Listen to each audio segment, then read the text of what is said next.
Not long ago, you gave a speech at the US Congress. Over there, you said that this October 7th massacre was decades in the making. Can you please elaborate on it? Precisely. I looked at two aspects, both the Arab-Palestinian side and the global response, and both of them have been decades in the making. So the Arab-Palestinian issue we kind of already discussed. For decades, Palestinians have been forged, groomed, to believe that their singular goal is to liberate Palestine, to destroy for the Jews rather than to build for themselves. It's almost a tragedy for them, for us. They have never been allowed to pursue any other purpose other than the destruction of the Jewish state, which is why the land of Gaza, once they controlled it, they made sure that it was useful not for themselves, but for the destruction of the Jewish state. That was decades in the making.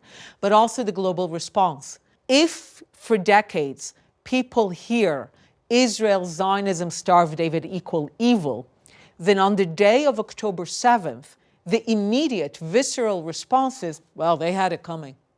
What do they expect?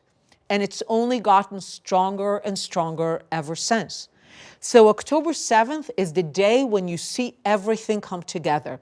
You know, often over the years when I spoke of return, the book is called The War of Return, and people thought, she's exaggerating. Return is this innocent nostalgia for a home owned by a great-grandparent.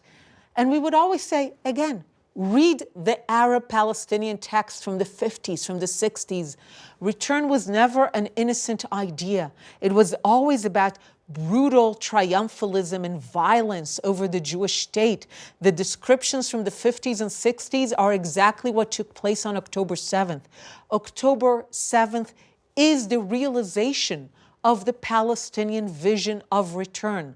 Hamas executed that on behalf of the Palestinian vision, which is why on October 7th you have so much Palestinian exhilaration in Gaza, in the West Bank, in London, in New York, because for 75 years they have not been waiting for a state. For 75 years they have been waiting for return.